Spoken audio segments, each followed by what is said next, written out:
അപ്പൊ 112 രൂപ ഇങ്ങനെ കയറി വരുക. ഇവിടെ ഒരു മംഗളകർമ്മം നടക്കാൻ പോവാ. ഈ കോപ്രാട്ടി കാണിക്കാനല്ല പറഞ്ഞ കൂലിക്ക് ഞാൻ നിങ്ങളെ കൊണ്ടുവന്നത്. ഞാൻ നേരത്തെ അറിയാവുന്നതല്ലേ, സതീശൻ ധനകാര്യ വിദഗ്ധൻ കൂടിയാണ്. അദ്ദേഹത്തിന് നേരത്തെ അറിയാവുന്ന കാര്യമാണല്ലോ. അദ്ദേഹമാണല്ലോ പറഞ്ഞത് ഖജനാവിൽ പൂച്ച വെറ്റി കിടക്കുകയാണെന്ന്. അയ്യോ അന്തേടമാ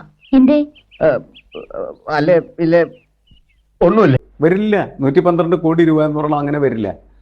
അപ്പൊ 112 കോടി രൂപ കണ്ടെത്താനായിട്ടുള്ള സംവിധാനം ഉണ്ടാക്കണം. നീ സത്യമുള്ളവനാണ് തമ്പുരാന്.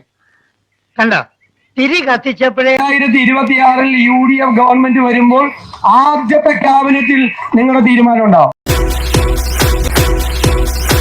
വർധനവ് എന്നല്ല, നിങ്ങളുടെ ആവശ്യം പരിഗണിക്കും, നിങ്ങളുടെ ആവശ്യം പരിഹരിക്കുമെന്നാണ്.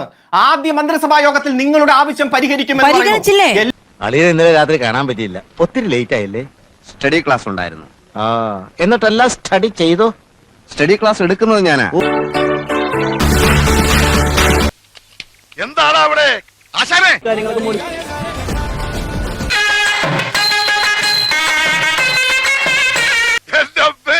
ഞാൻ ഈ പത്രക്കാരെ കൊണ്ട് തോറ്റു. ഞാൻ എന്ത് ചെയ്യാണെന്ന് നോക്കി നടക്കുക.